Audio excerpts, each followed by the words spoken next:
कभी कभी पूर्ण प्रतियोगिता से संबंधित कोई गणितीय प्रश्न भी पूछ लिया जाता है। तो आज के इस वीडियो में हम देखेंगे कि यदि पूर्ण प्रतियोगिता में कोई मैथमेटिकल क्वेश्चन आता है तो उसे आप किस प्रकार से हल करेंगे। तो यहाँ देखिए, मैंने एक प्रश्न लिया है कि पूर्ण प्रतियोगिता में कार्यरत कोई फर्म है, उसका डिमांड फंक्शन है 1625 माइनस 10p, सप्लाई फंक्शन है 20p माइनस 625।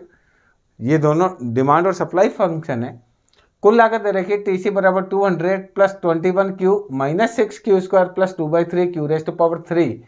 तो हमको तीन चीज़ निकालनी है। बाजार संतुलन व कीमत निकालनी है, फर्म का संतुलन उत्पादन क्या होगा, लाभ की मात्रा क्या होगी, तीसरी चीज़ उत्पादन बंद करने में कितनी मात्रा होगी, और चौथा इसके जो पैमाने की चिंता न करते हुए इसका रेखा चित्र हमको बनाना है। तो मेन चार चीज़ इसमें पूछी है। पहली चीज़ देखिए, पहली चीज़ इसने पूछी है कि क्वांटिटी डिमांडेड आपको दे रखी है 1625 माइनस 10p, क्वांटिटी सप्लाई दे रखी है 20p माइनस 625p। तो अब ये पूछ रहा है संतुलन कीमत। पहला पूछा है संतुलन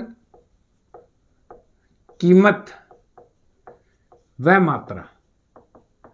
तो देखिए, संतुलन में क्वांटिटी डिमांडेड बराबर होता है क्वांटिटी सप्लाई। तो 1625 माइनस 10p बराबर होगा 20p माइनस 625p। 625 है। तो ये हमने क्या किया, 625 प्लस 600, 1625 में 625 इधर आकर जुड़ गया, यहाँ 20p है, उधर जाकर 10p जुड़ गया, तो आया 30p बराबर हुआ 2250। तो p बराबर हुआ 2250 में 30 का भाग देंगे तो p का मान आ गया 7 मंजा 21, 75। कीमत आई 75। अब देखिए, क्वांटिटी डिमांडेड में हम रख देंगे 1625 माइनस 10 गुणा 75। तो क्वांटिटी डिमांडेड हो जाएगा 1625 माइनस 750। 750 इसमें से घटा देंगे तो हमारी यह आएगी 875। या आप इसमें यूं करें, QS बराबर 20p माइनस 625, तो आएगा 20 गुणा 75 माइनस 625, तो आएगा 1500 में से 625 जाएंगे तो आएगा 875। कैसे भी निकाल लीजिए। तो पहली चीज आ गई कि संतुलन कीमत क्या होगी, वो पता चल गई। संतुलन कीमत 75 होगी और मात्रा कितनी होगी, चाहे क्वांटिटी डिमांड देखें तो 875, क्वांटिटी सप्लाई देखें तो भी 875। तो हमने इसका पहला पार्ट हल कर लिया। अब देखिए दूसरी चीज इसमें क्या पूछी गई है। दूसरी चीज पूछी गई है फर्म का संतुलन उत्पादन व लाभ की मात्रा पूछी गई है। फर्म का संतुलन उत्पादन व लाभ। सेकंड देखिए, फर्म का संतुलन उत्पादन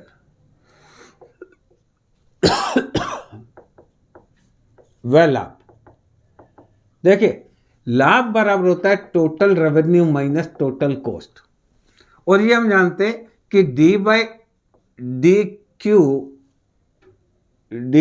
क्यू ऑफ टोटल पाई बराबर फर्स्ट अवकलन 0 कर लीजिए, और सेकंड अवकलन अगर ऋणात्मक होगा तो लाभ अधिकतम होगा। ये लाभ अधिकतमकरण की शर्त।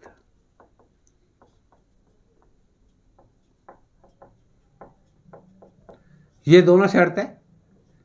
क्या करेंगे, पहले अवकलन को 0 के बराबर रखेंगे और सेकंड अवकलन ऋणात्मक होगा तो लाभ अधिकतम होगा। मैक्सिमम मिनिमम की शर्त है। यदि पहला अवकलन शून्य और सेकंड अवकलन धनात्मक होता है तो लाभ न्यूनतम होता है। तो देखिए, लाभ टोटल रेवेन्यू होता है प्राइस गुणा क्वांटिटी। तो हमारा टोटल रेवेन्यू हो गया प्राइस 75, क्वांटिटी Q। लाभ निकालने के लिए क्या करेंगे, TR माइनस TC। तो TR आपका 75Q minus 200 minus 21Q plus 6Q square, minus का प्लस हो जाएगा, minus 2/3 Q raise to power 3। हमने क्या किया, टीसी को घटा दिया। या आप इसको यूं भी कर सकते हैं, 200 ये माइनस ये प्लस। ये देखिए टीसी ये 200, 21 क्यू प्लस का, 6 क्यू स्क्वायर माइनस का, 2/3 क्यू की घात 3 प्लस का। तो लाभ आया 75 Q minus 200 minus 21 Q plus का 6 Q square plus 2/3 Q raise to power 3। पहला अवकलन किया d/d क्यू, क्यू के सापेक्ष अवकलन किया तो आया 75, ये 0 हो गया, माइनस 21 ये 12 क्यू हो गया, और ये 2/3 गुणा क्यू की पावर, इसका अवकलन हुआ 3 क्यू स्क्वायर। पहले अवकलन को किसके बराबर करना है, 0 के। तो 3 से 3 कट गया तो आया 54 प्लस 12 क्यू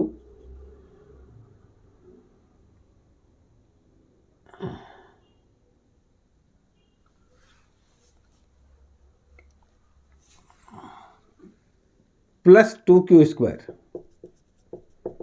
देखिए ये आपका था 200, ये माइनस का हो गया, माइनस का हो गया, प्लस का हो गया, ये माइनस का होगा, माइनस प्लस माइनस, तो यहाँ माइनस होगा, तो ये आपका हो गया माइनस 2 क्यू स्क्वायर। मैंने 2 कॉमन लिया तो आया 27 plus 6 Q minus Q square equal to 0। उधर 2 उधर जाके 0 हो गया, तो बचा क्या, क्यू स्क्वायर उधर जाकर प्लस का, minus 6 Q minus 27 equal to 0। कर लेंगे, 2 उधर जाकर 0 हो जाएगा। एक स्टेप मैंने कम कर दी, कर देता हूँ। 27 plus 6 Q minus Q square बराबर 0। तो हमने उधर लेकर गए तो क्यू स्क्वायर उधर जाकर प्लस का, 6 क्यू माइनस का, 27 बराबर 0। तो Q square minus 9 Q plus 3 Q minus 27 बराबर 0। कॉमन लिया क्यू माइनस 9, इसमें से 3 कॉमन लिया, क्यू माइनस 9 इजिकल टू 0। दोनों में से क्यू माइनस 9 कॉमन लिया तो क्यू प्लस 3 इजिकल टू 0। तो क्यू बराबर 1 तो 9 और क्यू बराबर -3, ये पॉसिबल नहीं है, अतः क्यू बराबर होगा 9, पर लाभ अधिकतम होगा।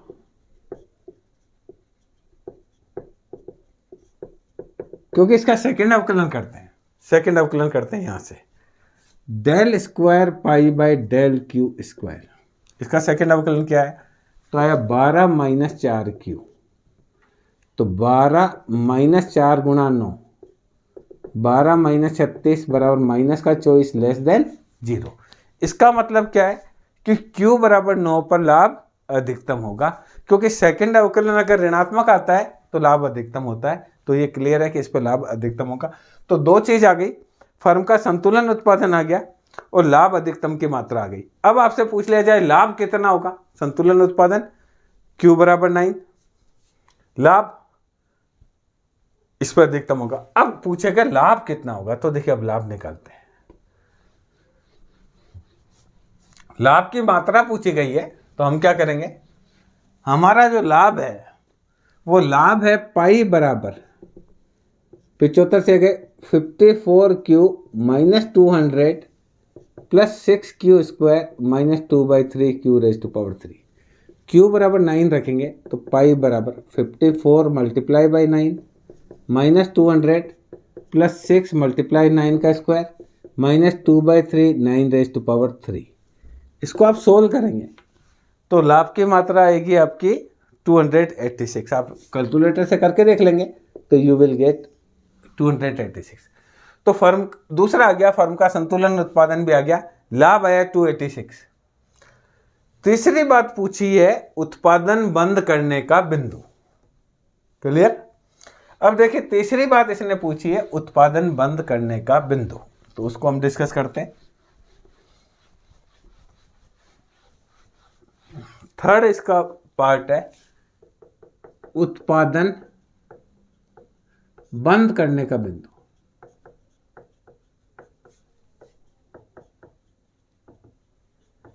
P बराबर होता है ABC, यहां उत्पादन बंद होता है। हम बोलेंगे कि जहां ABC न्यूनतम होगा वहां बंद होगा, जहां एबीसी न्यूनतम होता है वही उत्पादन बंद होगा। तो देखिए टोटल कॉस्ट है ये 200 plus 21Q minus 6Q² plus 2/3Q की पावर 3 था। तो ये तो टोटल फिक्स कॉस्ट था जिसमें Q नहीं है, और ये टोटल वेरिएबल कॉस्ट। तो टोटल वेरिएबल कॉस्ट हो गई 21Q minus 6Q² plus 2/3Q की पावर 3। अब इसको न्यूनतम करने के लिए क्या करेंगे, इसका एबीसी निकालेंगे।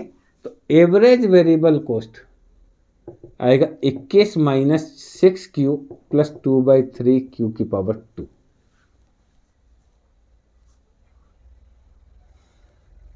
अब इसको करेंगे d/dq ऑफ एबीसी।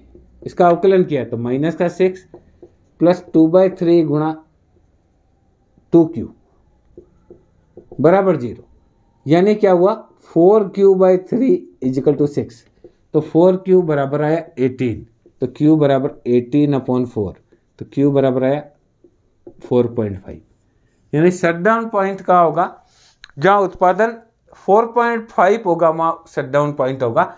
और यहाँ इसका सेकंड अवकलन करें d²/dq² ऑफ एबीसी, इसका सेकंड अवकलन करें तो यह आएगा 4/3 पॉजिटिव है, अतः Q बराबर 4.5 पर लागत न्यूनतम होगी। क्लियर हो गया। तो उत्पादन बंद करने का बिंदु अगर आपसे पूछा जाए तो क्या करना है, एबीसी लेंगे, एबीसी का प्रथम अवकलन शून्य करेंगे और सेकंड अवकलन पॉजिटिव सिद्ध करेंगे, क्योंकि पॉजिटिव है तो यहां एबीसी न्यूनतम होगी। अब अगली बात, पैमाने की चिंता न करते हुए आप ग्राफ बनाओ। ये एक और शब्द पूछा गया है, लास्ट चीज और पूछी गई। फोर्थ, पैमाने का ध्यान रखते हुए